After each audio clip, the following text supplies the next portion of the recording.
Hi everyone, this is Marie Blue Angel, and today I am playing Under the False Sky, Kein, Über, Leben.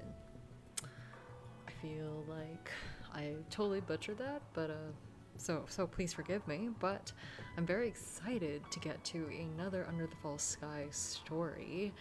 The reason I'm able to is because it's been a while, but there was like two game jams, or maybe the game that I just played on my channel more recently, Under the False Sky, Hecatomb.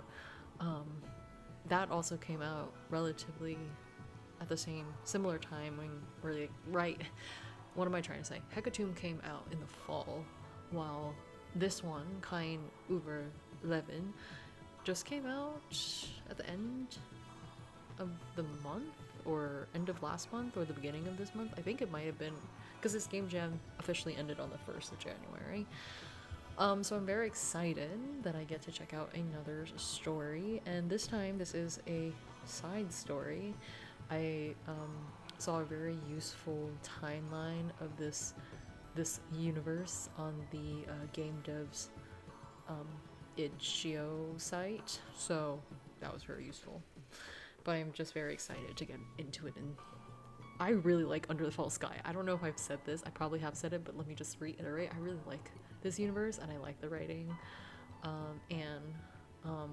if you're watching this, I truly do love the writing in the universe, so I'm just very excited to get into it. This is a kinetic story, visual novel, so I don't have to make any choices, thank goodness, and I just get to take in more information, appreciate it. I'm gonna make some commentary. I'll read the unvoiced parts / try to narrate, but it says everything is, almost everything, and like all the lines, like the character lines, should be voice acted, so we are good. Oh my gosh, I love this. Okay, so our little characters over here. I love this. Okay.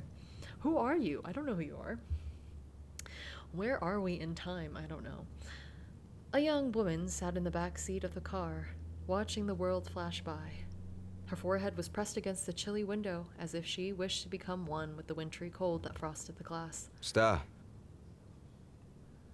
The chill served as a dam, barely keeping her thoughts at bay so that they did not burst over her like a flood. Est. This is Esther, when she was younger?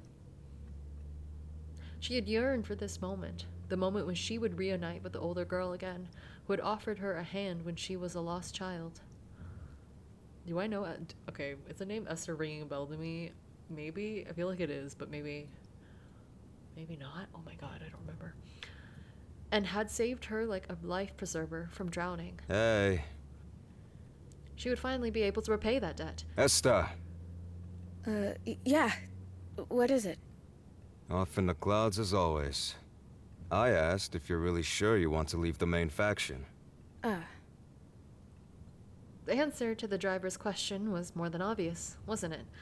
After all, it was all she could talk about for weeks. Reluctantly, Esther pulled her gaze away from the wide, flat landscape, the frozen grass, and the distant mountains that fenced the horizon, to the rearview mirror where the wary eyes of her captain met hers. I mean, you're already 20. You passed your evaluation a while ago. The others leaving with you are 16 at most. Some are barely 13. Oh my god, who is Esther is going to bother me. Do you really want to leave your life in the hands of kids that are so wet behind the ears? Who are you, driver? And now that you've passed, you no longer need to prove yourself. To anyone. All of your people are in the main faction. The middle-aged man's penetrating gaze lingered on her so long, the hairs on her arm stood up on end. It felt as if he was rummaging through her innermost being, compulsively trying to coax a reaction out of her. As he had done so many times before, the man attempted to sway Esther's decision. And you might fall prey to the military scum more easily. After all, I'm taking you to a warrior colony. They're practically begging those bastards to attack. Okay. Really? I never took you for a girl with a death wish. This is bothering me. Esther is familiar to me, I think. That's not it, and you know it. Okay. And with that, the conversation was over, which was more than welcome to Esther, especially since she didn't feel like justifying the decision she had made for herself. She averted her gaze again and allowed her thoughts to be carried away with the passing landscape and the memories of the people she was leaving behind. All the memories of her time with the main faction, the people she met, and the intimacies. They wouldn't matter any longer. This was a new chapter in her life, a new beginning. Catch me if you can! Okay, kiddo. Cute. A little boy scurried across the expansive grounds of an industrial park, which had long been closed down. Okay, I remember this background, so I know where we are. Over the asphalt, which was full of cracks and holes where nature had fought its laborious way back to the surface, and past tons of equipment that had long since been more rust than metal. He scampered past people hectically, rushing across the yard, absorbed in their work. Hey, slow down! Okay, you also have blue hair and blue eyes. And behind him sprinted a breathless young man. Each and every time he tried to catch his son, the boy eluded his grasp. Okay, that's you're a parent. I can't tell sometimes. I'm always just like, are you like a teen, like 18 years old? You could totally have a kid if you're 18. I have no idea. This is me trying to figure out the relationship dynamics already. Catching his breath, he scanned the area.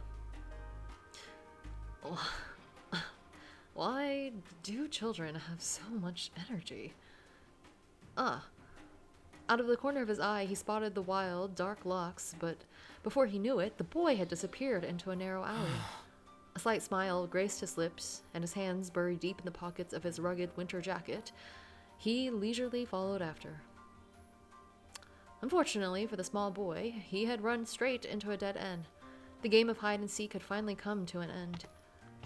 The light of the weak sun, constantly battling its way through an impenetrable curtain of gray winter clouds, barely illuminated the narrow alleyway. Fenced in by massive iron walls and countless wooden boxes, there was no way for the boy to slip away again. Cute. This little boy is adorable. It took the man mere seconds to locate the child. The boy had squeezed himself into a gap between two boxes, unaware that his right arm was sticking out of his hiding place. Mika, where are you hiding? So this is I know where we are now. Even though I should have put two and two together, this is Mika, baby Mika. And this is baby Mika's father.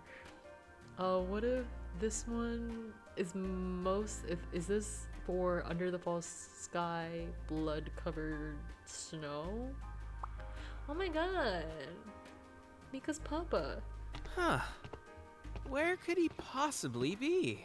No, I'm gonna be heartbroken. Keeping little Mika in the dark, he feigned ignorance and pretended to look elsewhere. However, the man inched closer with every passing second. And before the boy knew it, a firm grip yanked him up into the air.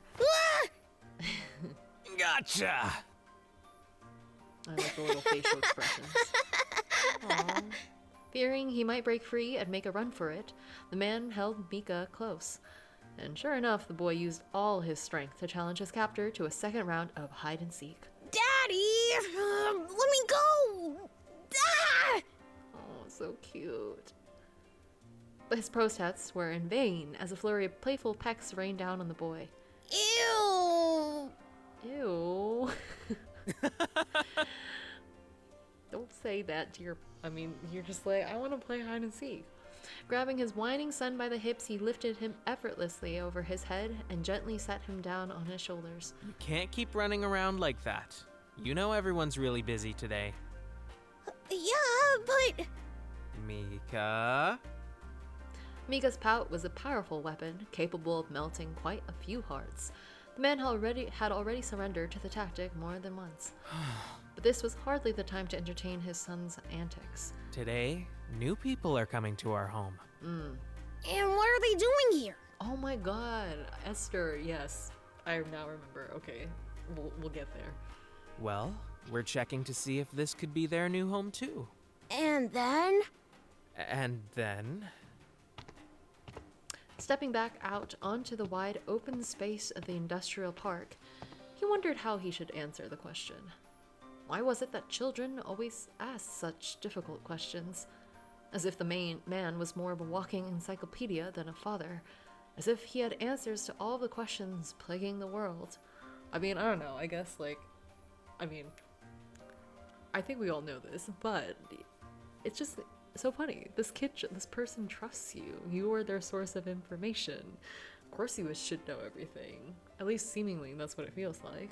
And then, if this becomes their new home, they'll help us fight the Arcs. Woo, fight the Arcs. Okay, I mean, I would probably feel more like the parent currently. I'm just like, I don't know anything. My god, if I'd even have Google, I wouldn't know many a thing. The bastards? What? Where did you learn that one? Somebody on the base. Eyes wide in shock, the man threw back his head and blinked up at his son in disbelief. The child merely responded with a smirk that tried and failed to look innocent.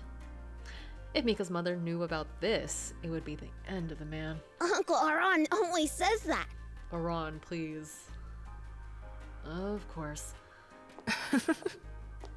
A young woman's laughter intertwined with the commotion of people around, somehow still audible in the chaos, as if the soundscape quieted so they could hear her soft voice. Ah, Yiska. What are you doing here? Shouldn't you be inside where it's warm? The young woman approached them gracefully, her footsteps and voice both filled with a mellow sweetness. I like that, we didn't get to see the character until until right now. That was very nice. Hi, Yiska. Her natural curls were tied back with a headband, and her dark brown eyes sparkled at them through round orange-tinted glasses. The mere radiance of her presence caused the residents to look up, if only for a brief moment. Auntie Yishka! Auntie Yishka? Cute. Whoa, careful, buddy! It took the man considerable force to hold onto Mika's legs and keep the squirming boy from plummeting to the ground. Such a bundle of energy. He surely must have gotten that from his daddy. Right, Kein? Kein, okay. What? I don't know what you're talking about. You two are very similar energy-wise. I feel that. Well, he sure didn't get it from Murray. You got that right, Yishka. The hand of the woman caressed her pregnant belly as if to protect it from the harsh cold haunting them all. It should be soon. I think this one's going to be a little rascal, too. Woohoo, more little rascals. Affectionately saying. With a father like that, no wonder. Now that I think about it, where is Aaron? Oh, okay. I'm scared for this. Why did I open this? Oh, he's probably out and about with Marie. With all the recruits arriving today. I'm putting things together is all I can say. To be frank, I don't get what the main faction was thinking, sending them to us. In the middle of winter, mind you. With our resources already so scarce. I mean, winter's a tough time. Yishka had a point. Due to the warrior colony's increasing independence from the main faction, they were often left to face harsh weather conditions without any support from the other rebel colonies. Truth of the saying, they'll die anyway, so why waste precious resources? There's no point in making a big deal out of it now. When the order came in, Mari couldn't do anything but accept. Because in the end, they're just like us. Cannon fodder for the military. And we might take one or two of them out with us if we're lucky. He found himself looking up at Mika. The boy was holding on to his forehead with his worn little hands and returned his father's gaze with furrowed brows. What is cannon fodder? Fodder for cannons? Cannons need to eat? Cute. A faint smile crept across Kane's lips. So innocent. So innocent. How he wished that Mika would never come into contact with the cruelties of the world, so that he could live with this untainted view of life forever. But this was just wishful thinking, a yearning for something far removed from reality. To make himself feel better about giving a child such a miserable life, Perhaps. It looks like it's gonna snow. Lost in his self-pitying thoughts, the man turned his focus upward, towards the gray sea of clouds that had drawn the sky into its warm embrace, marching on across the horizon. That's right. It's a lot colder than it was yesterday, too. If we don't restock on firewood and food soon, we're in for a hard winter. Kein's attention drifted forward further to the watchtowers that marked the entrance to the industrial park, the place they called home. Beyond them lay a vast, open meadow followed by a dense forest that merged with the Rountain Range, surrounding the area like a wall. I wonder if Aran remembered to send out a scouting team to patrol in all this chaos.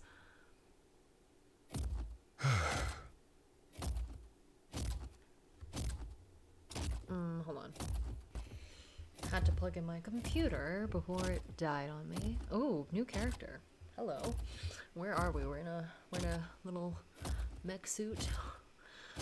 Despite the heated mech interior, the relentless winter cold seeped through the thick steel, seeping into the young shoulder's body. I could almost see my own breath.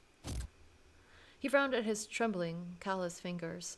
The chill sent pain through the man's hand with every flex of his muscles. I can't believe they're dragging us out of the arcs and halfway across the sector in this cold, just to track down a few lousy rebels. Earth to Kein! Hey, are you still there? Ilias. Okay, don't mind me. The concerned voice cut through the static, prompting Kein to look to the bottom left corner of his windshield. Another young man with long dark hair and round glasses squinted at him. His cheeks and the tip of his nose were bright red from the cold, and his face was graced with a gentle, almost compassionate smile. What? Yes, I am. Yup. Ah, good. Did you hear Hosea's proposal? No, I did not. I thought Ilias was the daydreamer, not you, Kein. What's that supposed to mean? If I must repeat myself, I just suggested leaving the mountains and moving to the forest. You see, the higher we are, the colder it is. Okay. And I highly doubt our prey is going to be here, especially during the winter. Who are we looking for? Even lab rats need enough heat to keep themselves alive. Oh, Hosea. There's a little bite to him. I'm scared. But you are our unit leader, so the decision and the responsibility both lie with you. Okay, Kein. No, you're right. It wouldn't do us any good to be exposed to the cold for that long. Whew. Thank God. I'd rather be back with my daughter than out here turning into a frozen meat stick. Frozen meat stick. Oh, that's right. She's 6 years old now, isn't she? Oh, baby. No, she's 4. She's only 4. Ah, Though Kein tried his hardest to lead the way down the steep mountain path, images kept flickering in his mind.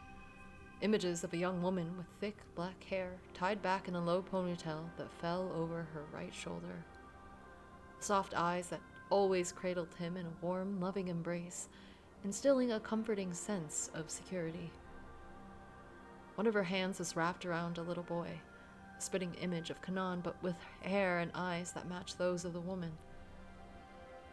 Her other hand tenderly traced her round stomach, a stomach in which a little girl longingly waited to see the light of day, to seek shelter in her mother's arms. Oh, how he wished to... what about you, Kein? Okay, so something's happened to Kein's wife and children, perhaps? Well, about offspring? Well, for that, he has to get married first. And it can't be just any random woman, otherwise, his father would probably disinherit him and personally throw him out of the Ark. Okay, so you had... Okay, that wasn't your wife? Like, I mean, that's fine, but like, ooh, there was something that happened, and either they died or you can't see them. Or right now, like, you like can't see him forever, maybe because of his father. Maybe not. We don't know. That's right. The old man would have a heart attack if he didn't marry a noble woman. Whoops. Yeah, maybe so. An unpleasant pain pulsed through the soldier's chest, causing his warm breath to stall for a moment. The words that his comrades, now his closest childhood friends, spoke were dripping with mockery and arrogance. It didn't matter how true they might be. How long he longed for her warmth just then. For the moments when she gently ran her fingers through his hair, down his cheek, her soft skin tickling his own. For his son's laughter, as he curiously asked his mother if he might feel for his little sister in her belly. I estimate that it will be dark in about 3 to 4 hours. It's a shame that the days are so short during winter. It takes a considerable toll on our productivity. Felt. Ooh, so interesting. I'm so interested in what Kanan's backstory. Like, who is this woman? Who are these children? Where are these children? Are they well? Is the family, are they doing well? That's what I want to know. Leaving the mountains behind, they steered their mechs towards the dense pine forest, which welcomed them with open arms. The trees around them blocked their view. They only managed to find their way thanks to a path created by humans centuries ago. So, what now? Is it really worth it to search the forest? It's pretty hard to see around here, isn't it? Are you sure? Ah, I get it. You're talking about one of your new inventions, right? Correct. Maybe it was due to the family Hosea was adopted into, but for as long as Kanan had known him, his childhood friend had had a knack for all things scientific. There was a problem? Hosea had to solve it, almost obsessively. Kanan recalled moments where Hosea would shut himself in his lab and only come out once he had found a solution. These periods of seclusion usually took days, if not longer. I've installed the function in your mechs too. With the commander's permission, of course. And what will it do? You'll see. On the hologram displaying Hosea and his mech, Kanan caught a glimpse of a rare smile on that man's face. It was fleeting, but it sent a chill down that young soldier's spine. So full of pride and arrogance. Oh boy. Both Kanan and Ilias knew that commenting on their friend's behavior would accomplish nothing, leaving them both in a kind of unspoken, mutual understanding. His attention turned away from his companions and back to the moss and branch-strewn ground in their path. Unlike them, fragile humans, majestic trees were full of resilience and strength. Towering over the soldiers, making them look like ants, the trees had survived for hundreds of years, watching humanity obliterate itself over and over again. Even with their guns and mechs and weapons of war, were humans truly the ones blessed with strength? That's a great question. Huh? For a moment, Kanan could have sworn he saw something out of the corner of his eye, causing him to pause. Kenan, what's wrong? Another model detected. With narrowed eyes, he watched as the mech projected a magnified hologram of the thicket, not too far from them, onto its windshield. Despite the darkness enveloping them, he was soon able to make out what had caught his attention. No way. The dim light reflected off of the lacquer of an outdated mech type, one that had been used by the military for decades, engraved in the trunk of a tree to their left. And the trail was fresh, not even an hour old. They were here, the rebels. No, no, no! This is all wrong! What kind of garbage is this? Oh my gosh, girl, is that you? You should have finished maintenance on the mechs 2 hours ago! I'm so sorry, boss. It won't happen again. There's just so much to do right now that... I don't want to hear it. Now get back to work. You've wasted enough time already. Oh. Yes, boss. In hurried steps, a sorry-looking man dressed in overalls stumbled away. He was clearly afraid of wasting more of the woman's time. If he had stayed under her bitter gaze much longer, then he might soon no longer be among the living. Mariam, you're being kinda hard on the crew today. Don't forget that they're only doing their best. Mariam, yay. Looks so good, girl. I know. But sometimes doing their best just isn't good enough. especially when human lives depend on it. So true, but sorry, I forget that they're all so young here. I probably should have chewed you out instead of Yusuf, out on. What did I do this time? With his puffed out chest and crossed arms, the older man, called Iran, playfully tilted his head at the younger woman. As expected, it didn't take long for the stern corners of her mouth to twitch. Stop it already. We don't have time for all this nonsense. There are still a bunch of things left on the list that we have to check off before the newbies arrive. These babies are all... I know they're adults, but like they're like young adults, you know? It's crazy seeing them, you know, in this story as young as they are. She walked past him, slamming her clipboard into his chest, forcing him to take over. Her path led towards the gate, which connected the converted warehouse to the yard of the industrial park. To think that at such a young age, Mari has to bear the burden of leading an entire colony, and a warrior colony on top of that. No one would willingly trade places with her. The least I can do is support her. After all, I have to keep my promise I made to her old man before he passed away. But does she even need my... Out on, what are you doing? Come on. Snatched from his thoughts, he quickly looked in the direction of the gate and the impatient young woman holding it open. With one eyebrow slightly raised, she pointed behind her to the open space in front of the warehouse before pushing herself off from the metal door and stepping outside. Yeah, coming. Iran, I just want to say Aaron. Iran quickly followed her as soon as he set his foot. As soon as his foot touched the threshold, a gust of wind hit him. The chilly air clawed at his face, clinging to his exposed skin. Whoa, it's so damn cold. I feel that. Literally today has been so cold. Yes, and that's why it's important that everyone does their job properly, or we'll end up freezing to death. Yes, ma'am. Although Mariam spoke the truth, Iran was unsettled by the thought of a 24-year-old being so harsh, not only to others, but even to herself. He watched as she stood alone in the center of the square. Her eyes were fixed on the sky, on the low-lying, gloomy clouds drifting past them. But it was not the sky that held her attention. No, it seemed as though her thoughts, her soul, were somewhere else entirely. Hey, Mariam! Say! But Iran was unable to finish his sentence as a loud and cheerful laugh swallowed his words before they left his throat. He knew that sound all too well, and he despised it. The laugh that so closely resembled that of his creator, of the man who caused his mother's death. He caught sight of them near a back alley where they kept tools and scrap metal. That smile, so grotesquely carefree, as if there was no sorrow in this world, as if the man it belonged to wasn't partially responsible for the ruin of Iran's family. And to make matters worse, he recognized the person he was smiling at.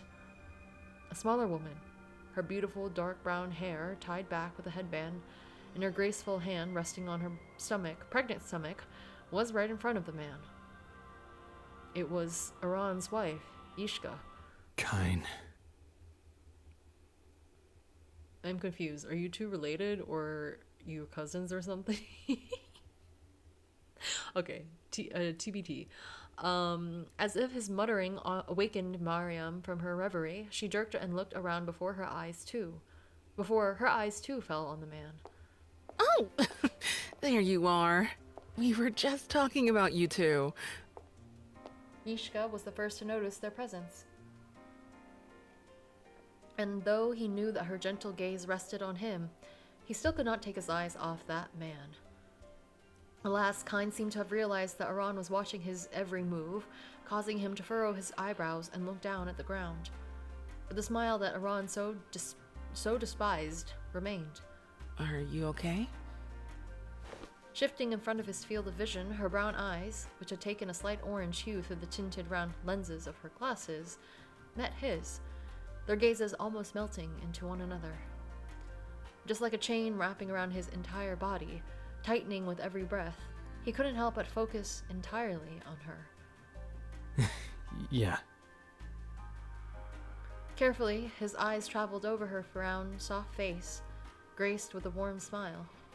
He wanted to move further down to her belly, to the child his wife was carrying with so much love. But he froze at her neck, her dark skin exposed to the relentless winter cold. Yiska, where's your shawl? Oh, my shawl. She tried to retreat, but Aran wouldn't let go. His strong hands tightened around hers, pulling her closer to him. His eyes sparkled with intensity. You know you should put on more clothes. It's freezing. You'll get sick. Calm down, honey. You know I don't get cold easily. With each word, Aran could see her smile growing sweeter, her features softening. How could he be angry with such a loving woman? A defeated sigh escaped his lips. I was like, that scarf is going on your neck, lady. He loves you. He cares. Oh, my heart. Okay. He pulled the comforting shawl from his shoulders and carefully wrapped it around her. It was too big for Yishka, covering almost all of her face. She peered up at him hesitantly, her warm, soft hands gently interlocked with his. Her thumb traced the back of his rough hand like a mantra, sending a pleasant tingling sensation up his arm. And what about you? Aren't you the one who's going to get sick now? I'll gladly take that risk if it means my wife and baby are okay.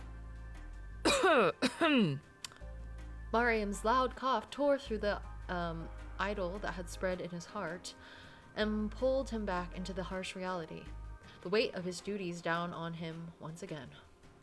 I don't want to be a killjoy, but we don't have much time for idle chit-chat. As she said this, Aran's attention turns to the little boy by her side. So cute, Mika. Clambering up her arm like a monkey, he was trying to get his unamused mother's attention. However, her reaction seemed to lack any real resistance, as though she was caught up in an internal conflict. On the one hand, should she break the little boy's heart, when he had been anxiously waiting for his mother all day? Or, on the other, should she humor him while wasting precious time? Come here, little guy. Mama's busy. You'll have all the snuggles you want tonight, buddy. To the relief of the colony leader, her partner made the decision for her. He removed Mika, who was now sulking, from his mother's arms and plopped him back on his shoulders. For a brief moment, the eyes of the two men, Kein and Aran, met, then the younger one hastily averted his gaze once again, as if he was running from something, or someone. Just the miserable sight of the man in front of him made Aran's blood boil, and caused his muscles to tense. Everything had been going so well. Having fled the main faction at the age of 16 and taken refuge in the warrior colony, Aran thought he could finally breathe again after all these years. He had prayed to be far away from his so-called family once and for all, yet the liberation he had craved for so long didn't last. A higher power must have been targeting him for something unforgivable that he had done in his past life. Why else did he have to suffer this relentless torment at every turn? That scene from 10 years ago had been carved deeply into his memory. The moment when Kein, then 16 years old, arrived at the colony with the other new arrivals to be evaluated. When he saw Kein's face beaming with joy, Aran's whole world was torn from under his feet, swallowing him into the abyss. His body had moved on its own. Without knowing what was happening to him, he had pushed his younger brother to the ground and maniacally started to beat him up. Oh my god. The former colony leader and Yishka barely managed to separate him from the poor teenager. The memory of the warm blood that trickled down his fingers pulled Aran back to Earth, to the present. Okay, so that's your brother, but like, I'm sure it's like, okay, I'm not justifying that he beat up his brother, because that's not it. But obviously there's something going on with maybe previous family dynamics that Aran's facing, which suck, but it's good to know. So how old is... Oh, I'm tired of figuring out how old people are. I need like a list. How old is Mariam to like Kein then? Is my question. Anyways, wasn't it pathetic? A 23-year-old beating up a poor 16-year-old? Especially for something the boy wasn't even responsible for. And yet the older man couldn't shake off the suffocating feeling every time he saw his brother. Hey, honey, Are you alright? You've gone quite pale. Have you not talked to Yishka about this? I feel like that's very important. I feel like you would have, but maybe you said you moved past it, but you still had this visceral reaction, so you're trying to work through it yourself, is what I'm thinking. His wife let go of one of his hands and raised her arm, tracing his cheek. Just what would he do without her? For all these years, she had always been his anchor, the one who kept him grounded. Yet she did not hesitate to put him in his place with a gentle but unyielding strictness. And soon they would be, finally, a family. He would be a good father, one who would love and protect his wife and child, a father who wouldn't find a new lover and have another child mere weeks after his beloved's death. He'd end his own life before walking the same path as the man whose blood ran through his veins. Oh, okay, I see. Okay. I was like, why would you say that? So that's what happened. Yeah, I'm fine. Things are just really busy right now. Speaking of busy, how about we finally get back to work? Right. Mariam, still with her arms crossed, continued on her way in the direction of the quarters. Aran glanced back at Ishka one last time, who gave him a reassuring pat on his shoulder. Then I'll see you later. Yeah. Can I at least get a goodbye kiss? Cute. Well, it's not goodbye if I see you in an hour or two, is it? Oh, you know what I mean. His partner's cheeks puffed out, and her eyebrows furrowed into a playfully annoyed expression. As he gazed down at her, he couldn't help but smile at the sweet and playful sight. Got it! Cupping her soft cheeks, he lowered his upper body. The closer his face came to hers, the more thoroughly he studied it. Her long lashes, her eyelids that slowly closed, and her soft, delicate lips. He carefully bridged the last bit of distance between them with a kiss, tenderly as if she were porcelain, threatening to break at the slightest errant movement. Releasing the kiss, he pulled back his head a little so that he could admire her face for a second time, and she returned his gaze just as intensely. Behave while I'm gone. Hey! I could say the same. That's cute. They're so cute. Yeah. As soon as he turned away from his wife, that same all-consuming icy feeling enveloped him again. However, he had no time to long for her warmth, because he could already feel Mariam's piercing gaze on him, digging deep into his flesh. I'm coming. Impatient much. He wanted to say this out loud, to tease his younger superior little, but then he might as well have dug his own grave. Wait, guys, hold on a second. The two stopped in their tracks. How he wished he could just carry on and ignore Kein's interjection, but the man had already caught up with them. Mika tucked under his arm like a sack of potatoes. With a raised eyebrow, Mariam's gaze flickered from her fiancé down to her son, and back up again. What is it? Has the squad been sent out for patrol yet? His half-brother's expression was so serious that even Aran was momentarily taken back, keeping him from making his usual mocking retort. That's a good question. Mariam must have been thinking the same as they briefly shared puzzled glances. She swiftly snatched the clipboard Aran had tucked under his arm and began to flip through the documents. This can't be. Looking over his companion's shoulder, he was finally able to see it as well. In the column where today's exploration team should have been listed, there was nothing. Aran? Yes? Mechanically, like a robot, the woman's head turned in his direction. She desperately tried to relax her eyebrows, the corners of her mouth quivering as she forced them into a smile. A shiver ran down his spine that chilled him more than the icy winter wind ever could. And before Mariam could pounce on him like a wild chimera, he raised his arms in defense. Why the hell is there nothing here? Why didn't you arrange for someone to go out in the mechs? Ooh. Hey, calm down, boss. Calm down? I'm supposed to calm down? This was your job! Ooh. He barely managed to dodge her punch with the clipboard. Breathing unevenly, she had to dig her fingers deep into the old leatherette to suppress the trembling of her hands. I've been so busy. I didn't have time to send anyone. Besides, everyone's got other things to do at the moment. You! Hey. It's going to be okay, dear. These things happen. To Iran's luck, his brother stepped forward before she could take another swing at him. In an attempt to defuse the situation, Kein grabbed his fiancée by the shoulders and pushed her slightly away from the taller man. Besides, I'm still free to go out. You know you can't go out on patrol on your own. Besides, who would watch Mika? True on both points. As she calmed down, her tone of voice eased and her cramped muscles relaxed. Iran didn't like to admit it, but his half-brother did have a calming effect on his oftentimes agitated supervisor. I'm also available.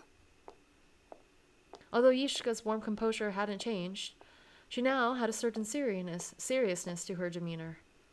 I like that we get to see people come up from behind and then we zoom in. Her words felt like a slap to the face. What is she saying? No, you're not. You're pregnant. Oh, come on. You know perfectly well how harmless patrolling is nowadays. And it's not like I'm too big to fit into the cockpit. Guys, please, I'm scared. Iska, I'm against it too. We'll find someone and waste even more time when you should be getting ready to welcome the newbies. She was right, and yet... Yes! I want to ride out with Daddy, and it's Yishka too! Mika. Mika, no. We'll be fine. Besides, we can kill two birds with one stone. I can go on patrol and watch Mika at the same time. Come, honey. You heard him. Iran sensed his wife almost pleading gaze on him, but he didn't dare open his mouth. He had to persevere. All right. Mariam! But remember, if you see a hint of anything out of the ordinary, come back immediately. I'm anxious.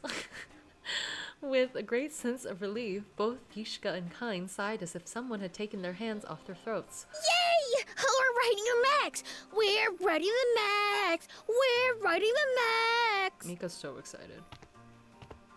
Iran's eyes met his wife's.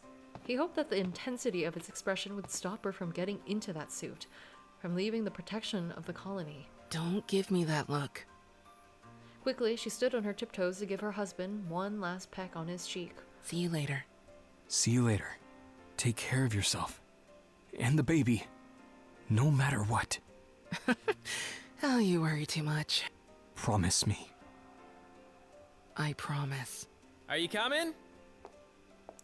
The two set off, with the little boy leading the way, towards the warehouse that Mariam and Iran had just left. Just once more, the pregnant woman offered Iran a gentle smile before disappearing behind the huge metallic door. No matter how hard he tried to fight it, the heavy feeling in his chest would not go away. Iran, you better thank them later for picking up after your mess.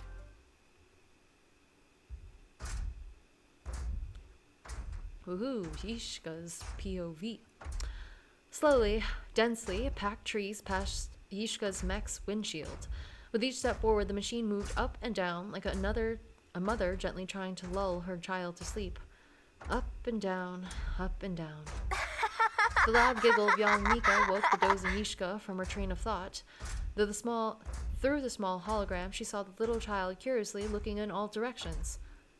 I wonder if mine will be just as energetic. She got her hand almost reflexively moving over her stomach, and as though the baby had been eagerly awaiting for permission to respond, she felt her abdominal wall rise at the very spot, leaving a pleasant tinkling sensation. Oh, I can take that as a yes, right? Were you saying something? No, not at all. I want to drive too, Daddy! Mika, no! Not when we're in the fort. For a brief moment, the mech in front of Yishka jerked sideways, grazing one of the trees to the right, before it continued on its way as before, as if nothing had happened. Yusuf will have a heart attack if he even notices one scratch on any of his babies. I'm sorry. Don't worry about it. I'm sure the mech is fine, Mika. Just don't touch Daddy's wheel, okay? Okay. They fell silent, leaving an uncomfortable tranquility between them. as if the calm atmosphere faded with the boy's smile. Say, Kein. What is it? She knew this was probably an inappropriate time to bring up the subject, yet she had to get it off her chest, because this was the only time where the two could truly talk undisturbed. You know that Aaron can be a very stubborn person. Yes. I know that. What are you getting at? Could you try to talk to him? I know he can be a bit of a handful sometimes. Actually, quite often. But... I'll stop you there, Yiska. We're long past the point where it would make sense to talk things out. Any further attempt would simply add fuel to the fire, and I don't want to dredge up his old memories. Having to see me every day is unbearable enough for him. My face is a constant reminder that our father betrayed his mother, and her legacy. But you're still brothers. You're not responsible for your father's mistakes. The only thing we share is DNA, and that's it. Aaron made that clear when we were children, that we would never be more than strangers to each other. Bro, it's not your fault. Aaron, please. And I try to respect this boundary. Something neither our father nor my mother could do. I mean, I guess you have to respect these boundaries, but it makes me so sad.